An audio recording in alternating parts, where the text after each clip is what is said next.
Hello friend, स्वागत है आप सभी का हमारे इस यूट्यूब चैनल मेजर टारगेट पर। तो दोस्तों, आज के इस वीडियो में हम लोग बिहार बोर्ड का एक मॉडल पेपर को सॉल्व करेंगे और इस मॉडल पेपर में हम लोग 50 वस्तुनिष्ठ ऑब्जेक्टिव क्वेश्चंस को सिलेक्ट किए हैं जो आपके फाइनल मैट्रिक बोर्ड परीक्षा में ये 50% में से बहुत सारे प्रश्न तो देखने को मिलेगा ही मिलेगा और इनके साथ साथ जो है ना सेंटर परीक्षा में भी देखने को मिलेगा। और दोस्तों, ये क्लास 10 के साइंस के मॉडल पेपर का फाइनल वीडियो है। इस वीडियो को संपूर्ण शुरू से लेकर आखिरी तक जरूर देखिएगा और ये जो सभी प्रश्न है ना आपका एनसीईआरटी के न्यू पैटर्न पर आधारित है। तो दोस्तों, अगर आप भी इस बार मैट्रिक की बोर्ड परीक्षा देने वाले हैं ना तो इस वीडियो को संपूर्ण शुरू से लेकर आखिरी तक जरूर देखिएगा। उससे पहले हमारे चैनल पर नए आए हैं ना तो प्लीज चैनल को सब्सक्राइब करके बेल आइकन को प्रेस करके ऑल पर जरूर सेलेक्ट कर लीजिएगा ताकि फ्यूचर में जब भी कोई लाइव क्लास हो तो आपको हमेशा नोटिफिकेशन मिलता रहे। तो दोस्तों, फटाफट से वीडियो को लाइक कर दीजिएगा। तो आइए शुरू करते हैं यहाँ पे आज के पहले नंबर प्रश्न से, जो कि मोस्ट इंपोर्टेंट है कि प्रकाश के अपवर्तन के कितने नियम हैं।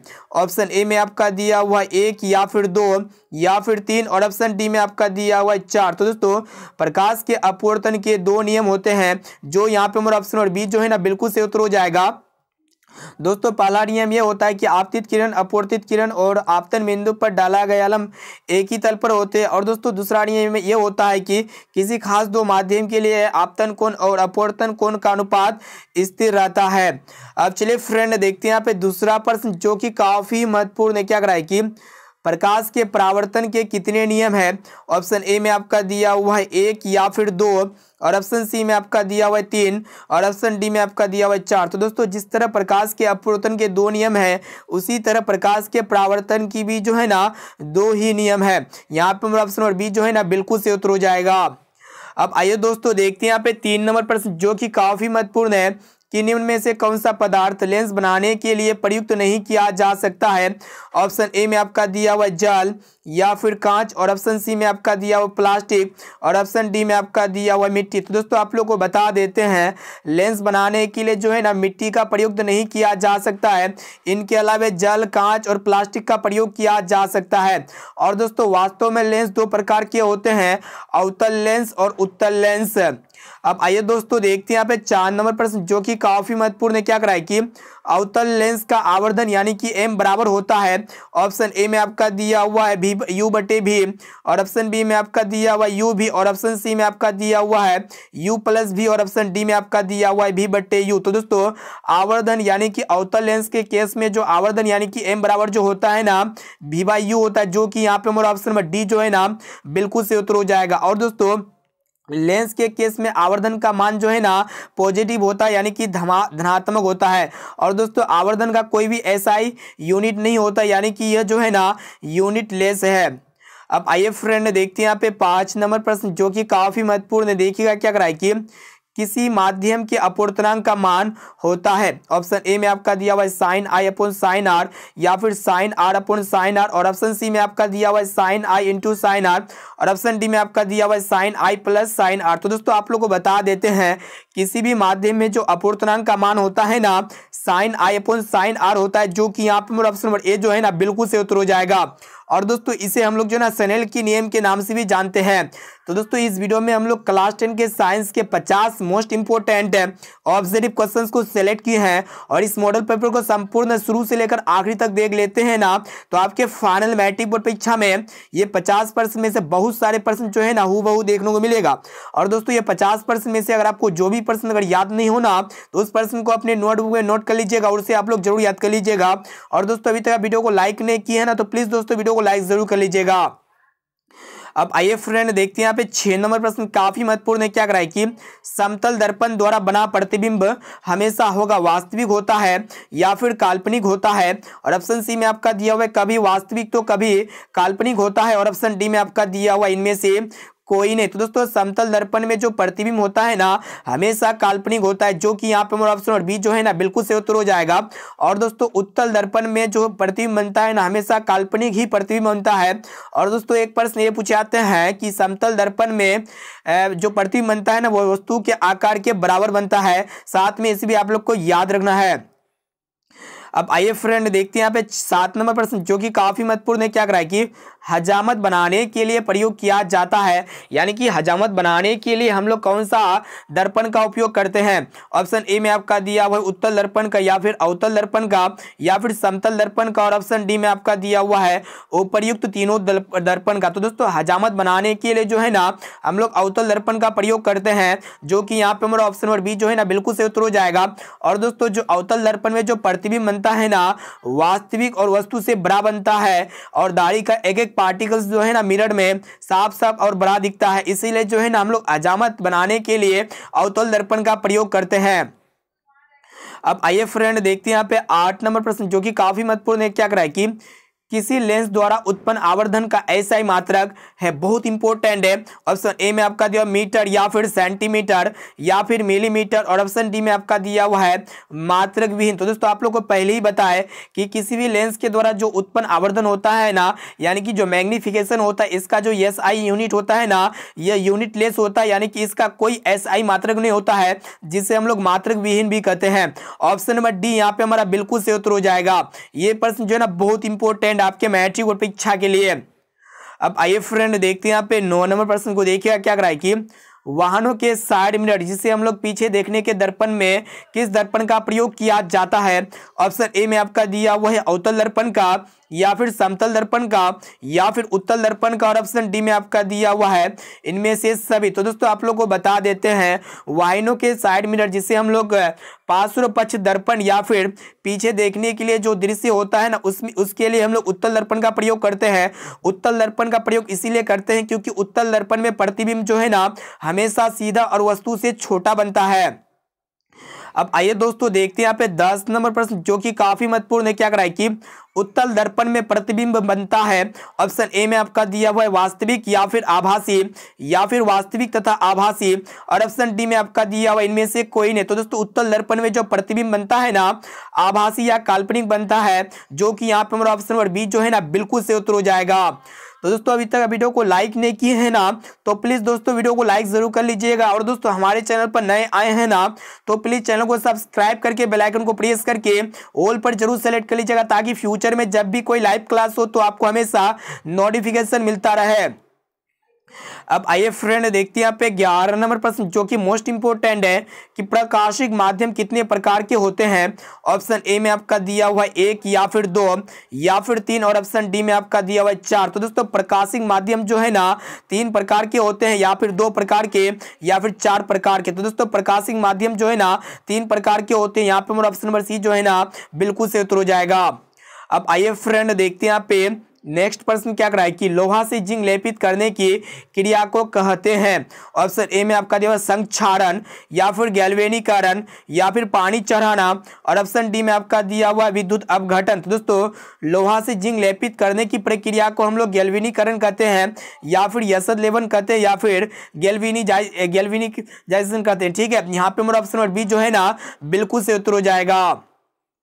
अब आइए फ्रेंड देखते हैं यहाँ पे 13 नंबर प्रश्न, जो कि मोस्ट इंपोर्टेंट है कि साग सब्जियों को विघटित होकर कंपोस्ट बनाना किस प्रकार का उदाहरण है? ऑप्शन ए में आपका दिया हुआ उष्माशोषी, या फिर उष्माक्षेपी, या फिर उभयगामी, और ऑप्शन डी में आपका दिया प्रतिस्थापन। तो दोस्तों साग सब्जियों को विघटित होकर कंपोस्ट बनाना यह एक प्रकार का उष्माक्षेपी अभिक्रिया होता है। जब भी साग सब्जियों का विघटित होकर कंपोस्ट बनता है तो इसमें क्या होता है कि उष्मा का उत्सर्जन होता है। और दोस्तों एक प्रश्न ये भी पूछा जाता है कि शरीर में भोजन का पचना किस प्रकार का रासायनिक अभिक्रिया? तो दोस्तों शरीर में भोजन का पचना भी जो है ना उष्माक्षेपी अभिक्रिया के अंतर्गत आते हैं। अब आइए फ्रेंड देखते हैं यहाँ पे 14 नंबर प्रश्न, जो कि काफी महत्वपूर्ण है। क्या करा है कि निम्न में से कौन सा उत्पाद लेड नाइट्रेट को गर्म करने पर प्राप्त होता है? बहुत ही महत्वपूर्ण है। ऑप्शन ए में आपका दिया हुआ O2, या फिर NO2, या फिर NO2 और N2, और ऑप्शन डी में आपका दिया हुआ NO2 और O2। तो दोस्तों आप लोग को बता देते हैं यह NO2 और O2 एक ऐसा प्रोडक्ट होता है जो लेड नाइट्रेट को गर्म करने पर प्राप्त होता है, यानी कि यहाँ पे मेरा ऑप्शन नंबर डी जो है ना बिल्कुल से उत्तर हो जाएगा। अब आइए फ्रेंड देखते हैं यहाँ पे 15 नंबर प्रश्न जो कि मोस्ट इंपोर्टेंट है कि निम्न में से कौन सही है। बहुत ही महत्वपूर्ण है। ऑप्शन ए में आपका दिया हुआ है Na2CO3 5H2O या फिर Na2CO3 10H2O और ऑप्शन सी में आपका दिया हुआ है Na2CO3 7H2O और ऑप्शन डी में आपका दिया हुआ है Na2CO3 2H2O। तो दोस्तों आप लोग को बता देते हैं जो Na2CO3 10H2 यानी कि यहाँ पे हमारा ऑप्शन और बी जो है ना बिल्कुल सही उत्तर हो जाएगा, क्योंकि धोने का सोडा का जो रासायनिक सूत्र होता है ना Na2CO 10H2 होता है, Na2CO3 10H2 होता है, यानी कि यहाँ पे जो है ना जल का 10 अणु होता है। इसे आप लोग को याद रखना है।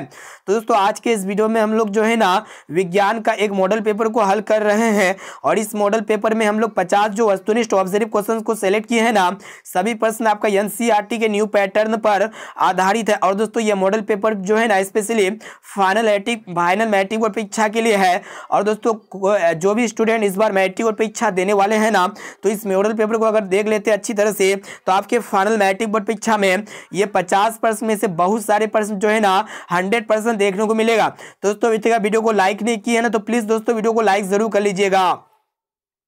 अब आइए फ्रेंड देखते हैं यहाँ पे 16 नंबर प्रश्न क्या कराए कि समीकरण 2H2O plus O2 tense to 2H2O है। एक ऑप्शन ए में आपका दिया हुआ संयोजन अभिक्रिया या फिर वियोजन अभिक्रिया या फिर अवक्षेपण अभिक्रिया और ऑप्शन डी में आपका दिया हुआ है उदासीनीकरण अभिक्रिया। तो दोस्तों यहाँ पे जल जो है ना जल ऑक्सीजन से अभिक्रिया, यहाँ पे हाइड्रोजन, ठीक है, क्या है H2 मतलब क्या होता है हाइड्रोजन।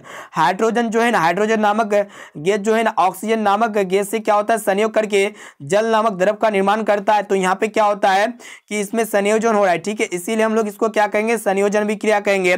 संयोजन अभिक्रिया में क्या होता है कि दो या दो से अधिक छोटे अणु मिलकर एक बड़े अणु का निर्माण करता है, ठीक है, इसे आप लोग को याद रखना है। अब आइए फ्रेंड देखते हैं यहाँ पे 17 नंबर प्रश्न जो कि मोस्ट इंपोर्टेंट है कि निम्न में से कौन ऑक्सीकरण की क्रिया नहीं है। ऑप्शन ए में आपका दिया दहन या फिर शोषण और ऑप्शन सी में आपका दिया भोजन का पचना या फिर अवक्षेपण। तो दोस्तों आप लोग को बता देते हैं ऑक्सीकरण क्रिया नहीं है, अवक्षेपण जो है ना ऑक्सीकरण अभिक्रिया नहीं है, क्योंकि अवक्षेपण अभिक्रिया में क्या होता है कि इसमें ऑक्सीजन का योग नहीं होता है। इनके अलावा दहन यानी कि जलने के लिए कोई भी वस्तु को जो है ना ऑक्सीजन की जरूरत पड़ता है और शोषण यानी कि हम लोग जब ऑक्सीजन को लेते हैं तो इसमें ऑक्सीजन का तो जरूरत पड़ता ही है और भोजन का पचने के लिए जो है ना इसमें भी ऑक्सीजन की आवश्यकता पड़ता है। लेकिन अवक्षेपण अभिक्रिया ऐसा अभिक्रिया होता है इसमें जो है ना ऑक्सीजन की आवश्यकता नहीं होता है।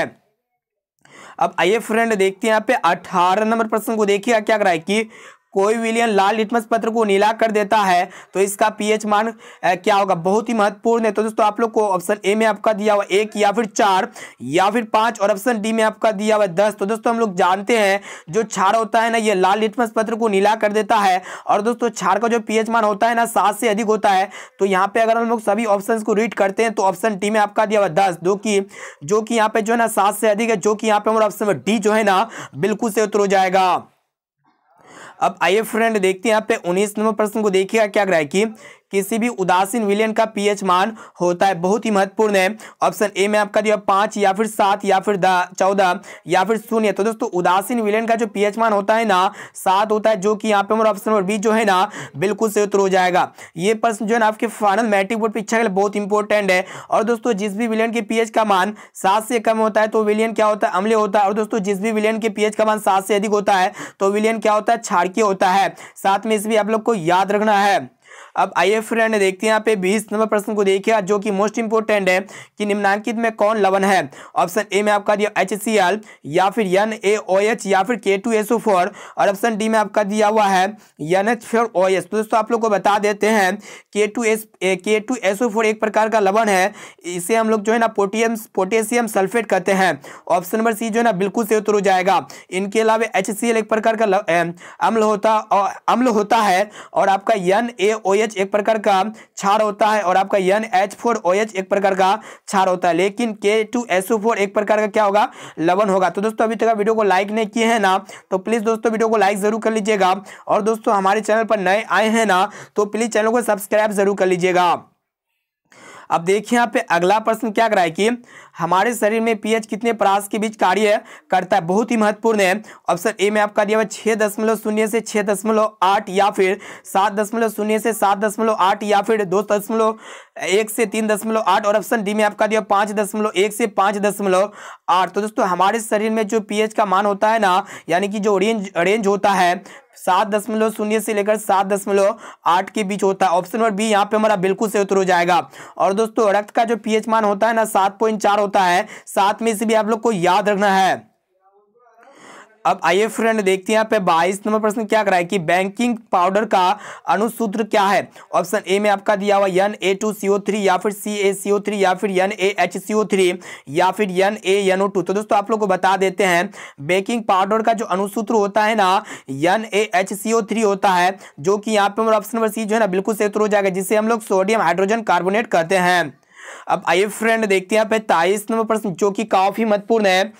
तो देखिएगा क्या कराए कि निम्नलिखित में सबसे प्रबल लवण कौन है, यानी कि स्ट्रॉन्ग सॉल्ट यहाँ पे आप लोग को बताना है। ऑप्शन ए में आपका दिया हुआ NaCl या फिर CaCl2 या फिर BaSO4 और ऑप्शन डी में आपका दिया हुआ है LiCl। तो दोस्तों आप लोग को बता देते हैं जो यहाँ पे चार में से जो है ना एक स्ट्रॉन्ग लवण NaCl है, जिसे हम लोग सोडियम क्लोराइड कहते हैं। ऑप्शन नंबर ए जो है ना बिल्कुल सही उत्तर हो जाएगा।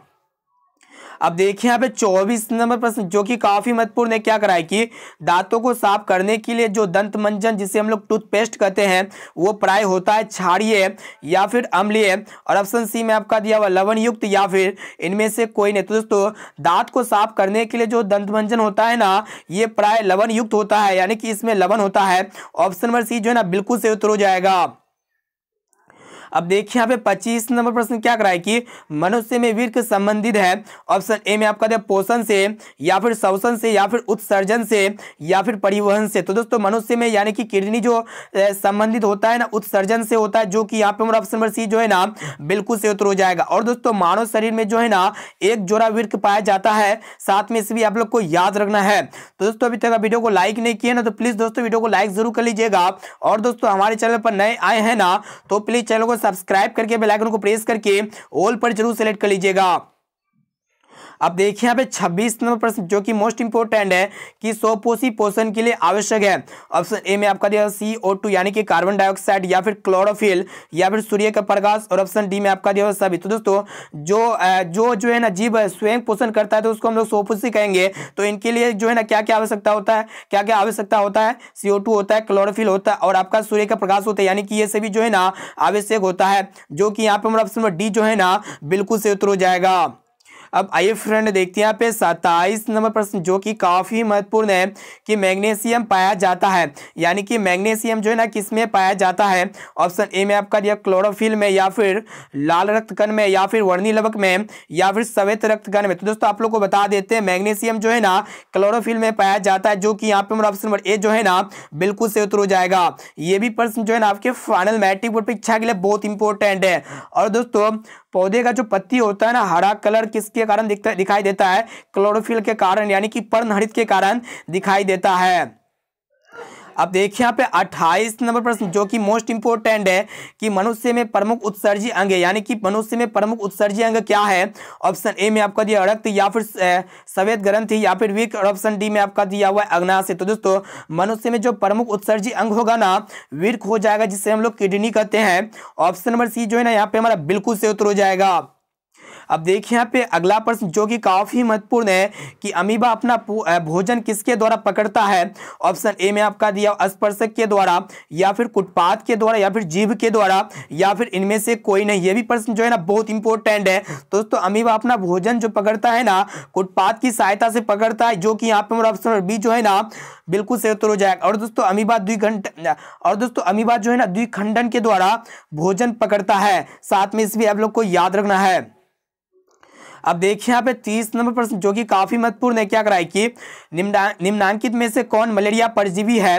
ऑप्शन ए में आपका दिया प्लाज्मोडियम या फिर लिस्मेनिया या फिर प्रोटोजोआ, और ऑप्शन डी में आपका दिया हुआ इनमें से कोई नहीं। तो दोस्तों आप लोग को बता देते हैं इनमें से जो मलेरिया परजीवी होगा ना प्लाज्मोडियम हो जाएगा, जो कि यहाँ पे मेरा ऑप्शन नंबर ए जो है ना बिल्कुल सही उत्तर हो जाएगा। तो दोस्तों आज के इस वीडियो में हम लोग जो है ना फाइनल मैट्रिक बोर्ड परीक्षा के लिए साइंस का एक मॉडल पेपर को हल कर रहे हैं, और इस मॉडल पेपर में हम लोग जो है ना 50 काफी महत्वपूर्ण मोस्ट इंपोर्टेंट ऑब्जर्व क्वेश्चंस को सेलेक्ट किए हैं, जो आपके फाइनल मैट्रिक बोर्ड परीक्षा में ये 50% में से बहुत सारे प्रश्न जो है ना हूबहू देखने को मिलेगा। और दोस्तों ये 50% में से अगर आपको जो भी प्रश्न अगर याद ना होना तो प्लीज दोस्तों उस प्रश्न को अपने नोटबुक में नोट करके उसे जरूर याद कर लीजिएगा।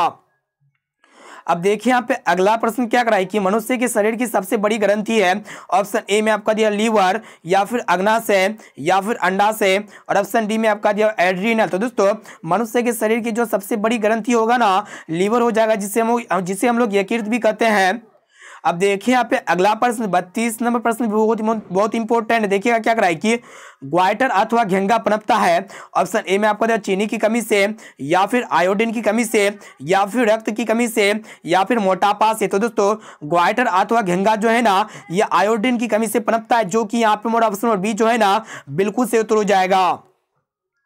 अब देखिए यहाँ पे अगला प्रश्न क्या कराए कि निम्नलिखित में से कौन पादप हार्मोन है, बहुत इंपॉर्टेंट है। ऑप्शन ए में आपका दिया हुआ इंसुलिन, या फिर थायरोक्सिन, या फिर एस्ट्रोजन, और ऑप्शन डी में आपका दिया हुआ साइटोकाइनिन। तो दोस्तों पाद में जो है ना 5 प्रकार के हार्मोन पाए जाते हैं, ऑक्सिन, जिबरेलिन, साइटोकाइनिन, इथिलीन, और इनके साथ साथ एब्सिसिक अम्ल भी पाए जाते हैं। तो दोस्तों आप लोगों को बता देते हैं जो साइटोकाइनिन होता है ना ये एक प्रकार का पादप हार्मोन होता है, इसका काम क्या होता है कोशिका विभाजन होता है, ठीक है। और दोस्तों ये एस्ट्रोजन जो है ना यह एक प्रकार का मादा हार्मोन होता है, ठीक है, इसे आप लोग को याद रखना है। और दोस्तों इंसुलिन जो होता है ना ये अग्नाशय यानी कि ये रक्त स्राव का नियंत्रण करता है। इंसुलिन का काम क्या होता है कि रक्त स्राव को कंट्रोल करता है, ठीक है। और दोस्तों ये थायरोक्सिन जो होता है ना थायरोक्सिन एक प्रकार का जंतु हार्मोन है जो वृद्धि को नियंत्रित करता है, यानी कि वृद्धि को कंट्रोल करता है।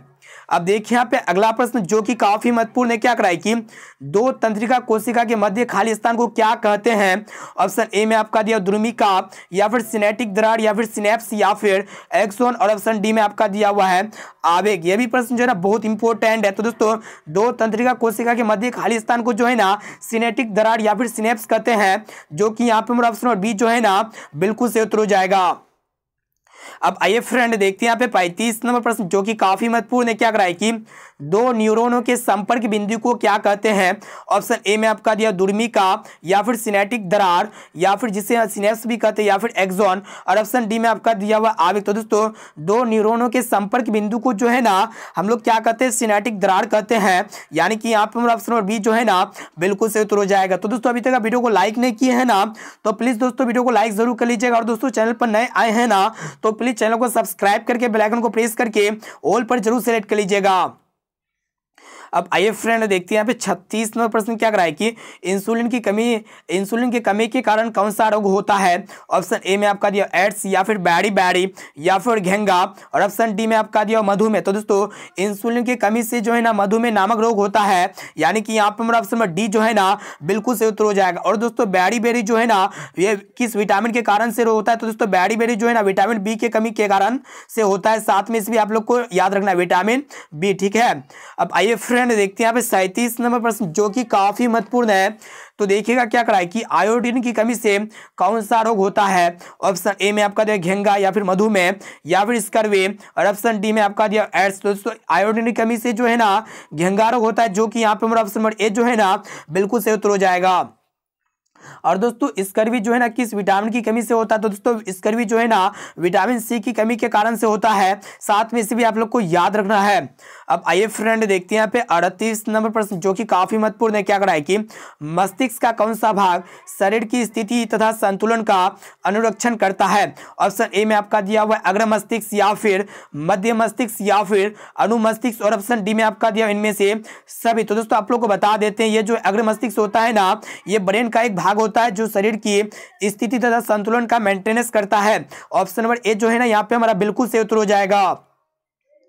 अब देखिए यहाँ पे 39 नंबर प्रश्न क्या कराए कि इनमें से कौन अंतःस्रावी ग्रंथि नहीं है। ऑप्शन ए में आपका दिया पिट्यूटरी, या फिर थायराइड, या फिर विल्सन, और ऑप्शन डी में आपका दिया हुआ यकृत। तो दोस्तों आप लोग को बता देते हैं जो यकृत ग्रंथि होता है ना, ये अंतःस्रावी ग्रंथि नहीं है। यहाँ पे मेरा ऑप्शन नंबर डी जो है ना बिल्कुल सही उत्तर हो जाएगा। और दोस्तों पीयूष ग्रंथि को जो है ना हम लोग मास्टर ग्रंथि भी कहते हैं, साथ में इसे भी आप लोग को याद रखना है। अब आइए फ्रेंड देखते हैं यहाँ पे 40 नंबर प्रश्न जो कि काफी महत्वपूर्ण है। क्या कराए कि निम्न में से कौन पिट्यूटरी ग्रंथि से निकलने वाला हार्मोन है। ऑप्शन ए में आपका दिया हुआ वृद्धि हार्मोन, या फिर थायरोक्सिन, या फिर इंसुलिन, और ऑप्शन डी में आपका दिया हुआ एंड्रोजन। तो दोस्तों आप लोग को बता देते हैं ये एक प्रकार का एंड्रोजन जो है ना, ये पिट्यूटरी ग्रंथि से निकलने वाला हार्मोन है। ऑप्शन नंबर डी यहाँ पे हमारा बिल्कुल से उत्तर हो जाएगा।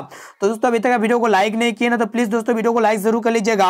और दोस्तों हमारे चैनल पर नए आए हैं ना, तो प्लीज चैनल को सब्सक्राइब करके बेल आइकन को प्रेस करके ऑल पर जरूर सेलेक्ट कर लीजिएगा। और दोस्तों इस वीडियो को संपूर्ण शुरू से लेकर आखिरी तक देखने के बाद आप लोग को लास्ट में कमेंट करके भी बता देना है कि ये 50% में से पहले से आप लोग को कितना प्रश्न याद था, क्योंकि ये 50% जो है ना आपके फाइनल मैट्रिक बोर्ड परीक्षा के लिए बहुत ही इंपॉर्टेंट है। अब देखिए यहाँ पे 41 नंबर प्रश्न क्या कराए कि लेंस में कितने फोकस होते हैं। ऑप्शन ए में आपका दिया हुआ 2, या फिर 3, या फिर 1, और ऑप्शन डी में आपका दिया हुआ 2 या 3। दोस्तों लेंस में मुख्य जो है ना 2 फोकस होते हैं, जो कि यहाँ पे हमारा ऑप्शन नंबर ए जो है ना बिल्कुल से उत्तर हो जाएगा। अब देखिए यहाँ पे 42 नंबर प्रश्न क्या कराए कि लेंस की क्षमता का ऐसा ही मात्रक होता है। ऑप्शन ए में आपका दिया डाइऑप्टर, या फिर एंगस्ट्रम, या फिर ल्यूमेन, और ऑप्शन डी में आपका दिया लक्स। तो दोस्तों लेंस की क्षमता का जो ऐसा ही मात्रक होता है ना, जो प्रचलित ऐसा ही मात्रक होता है डाइऑप्टर होता है। इनके अलावा प्रति मीटर भी होता है, और इनके साथ साथ जो है ना मीटर इनवर्स भी होता है। तो इसे आप लोग को याद रखना है। अब आइए फ्रेंड देखते हैं यहाँ पे 43 नंबर प्रश्न क्या कराए कि तेलीय कागज होता है। ऑप्शन ए में आपको दिया पारदर्शक, या फिर अपारदर्शक, या फिर पारभाषक, और ऑप्शन डी में आपका दिया हुआ इनमें से कोई नहीं। तो दोस्तों तेलीय कागज जो होता है ना, यह एक प्रकार का पारभाषक होता है, जो कि यहाँ पे हमारा ऑप्शन नंबर सी जो है ना बिल्कुल सही उत्तर हो जाएगा। और दोस्तों रगड़ा हुआ शीशा जो होता है ना, रगड़ा हुआ शीशा और इनके साथ साथ पॉलिथीन जो होता है, धुंधला पॉलिथीन होता है, वो भी एक प्रकार का पारभाषक होता है। इसे आप लोग को याद रखना है। अब आइए फ्रेंड देखते हैं यहाँ पे 44वां प्रश्न जो कि काफी महत्वपूर्ण है। देखिएगा क्वेश्चन से कराया कि समतल दर्पण की फोकस दूरी होती है। ऑप्शन ए में आपका दिया हुआ है अनंत, या फिर शून्य, या फिर 100 सेंटीमीटर, या फिर 50 सेंटीमीटर। तो दोस्तों समतल दर्पण की जो फोकस दूरी होते हैं ना अनंत होती है, जो कि यहाँ पे हमारा ऑप्शन नंबर ए जो है ना बिल्कुल सही उत्तर हो जाएगा। और दोस्तों समतल दर्पण में जो कैसा प्रतिबिंब बनता है, तो दोस्तों समतल दर्पण में जो प्रतिबिंब बनता है ना, काल्पनिक और सीधा प्रतिबिंब बनता है। और दोस्तों काल्पनिक प्रतिबिंब को जो है ना हम लोग पर्दे पर प्राप्त नहीं कर सकते हैं। अब आइए फ्रेंड देखते हैं यहाँ पे 45 नंबर प्रश्न जो कि काफी महत्वपूर्ण है। क्या कराए कि स्पेक्ट्रम में किस रंग की किरण का झुकाव अधिक होता है। ऑप्शन ए में आपका दिया हुआ लाल, या फिर हरा, या फिर पीला, और ऑप्शन डी में आपका दिया बैंगनी। तो दोस्तों जब श्वेत प्रकाश को प्रिज्म से अपवर्तन कराया जाता है, ठीक है, तो पर्दे पर 7 रंग की पट्टी प्राप्त होती है। और जो सबसे नीचे कलर होता है ना, सबसे नीचे कलर क्या होता है, भी होता है, यानी कि भी होता है वायलेट जिसे हम लोग कहते हैं, ठीक है। और ये भी यानी कि जो इसका झुकाव जो होता है ना वायलेट कलर का, यानी कि बैंगनी कलर का झुकाव क्या होता है, सबसे अधिक होता है, जो कि यहाँ पे हमारा ऑप्शन नंबर डी जो है ना बिल्कुल सही उत्तर हो जाएगा। तो दोस्तों अभी तक आप वीडियो को लाइक नहीं किए हैं ना, तो प्लीज दोस्तों वीडियो को लाइक जरूर कर लीजिएगा।